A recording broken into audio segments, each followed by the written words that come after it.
আসসালামু আলাইকুম। আমরা হলাম তিন ভাই। আমার নাম হলো মোহাম্মদ বেলাল হোসেন, আমার ভাই দুলাল হোসেন এবং হেলাল হোসেন। তিন ভাই, পিতা হলো মতিয়া রহমান। বাড়ির ঠিকানা হলো গণেশ পূর্ব দলিরাম সর্দারপাড়া ইউনিয়ন গাড়াগ্রাম। আমরা জমি পাই এবং জনাব চেয়ারম্যান গাড়াগ্রাম ইউনিয়ন আওয়ামী লীগের সভাপতি, তার কাছে পাবো 27 শতক। ওনার ভাই আনাল মেশার কাছে পাবো 6 শতক। দীর্ঘদিন থেকে আমি ঘুরতেছি, আমার জমি দেয় না এবং থানায় কেস দিছি, বাঁশকাটা মামলা দিছি এবং গ্রামের শালিশ দিছি। আমাকে বিচারে কোনো সাড়া দেয় না। সব বলে উনি টাকা আলী প্রভাবশাল, উনি আওয়ামী লীগের নেতা, ওনার কাছে যাওয়া যাইব না। এই জন্য আমি দেশে সেনাবাহিনীর কাছে এই বিচার দিলাম।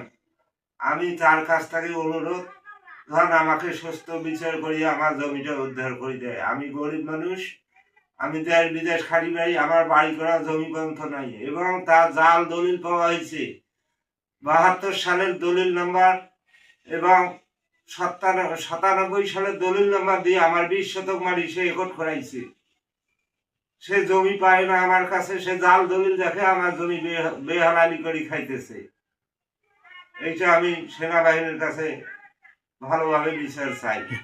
আসসালামু আলাইকুম। আমার নাম মোসাম্মদ বেবি আক্তার, আমার পিতা মোহাম্মদ বেলাল হোসেন।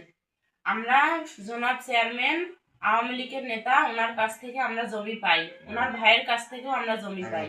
আমার আব্বা অনেক গরিব মানুষ, আমাদের সেরকম আত্মসম্মত নাই যে আমরা বাড়িঘর করে বাড়িতে থাকবো। আমাদের বাড়ি করার কোনো জমি নাই। এই জন্য আমাদের অনুরোধ সেনাবাহিনীর কাছে যে জনাব চেয়ারম্যানের কাছ থেকে যেন আমাদের জমিটা উদ্ধার করে দেয়, আমরা যেন বাড়িঘর করে থাকতে পারি। আমাদের বাড়িঘর করার মতো কোনো জায়গা জমি নাই।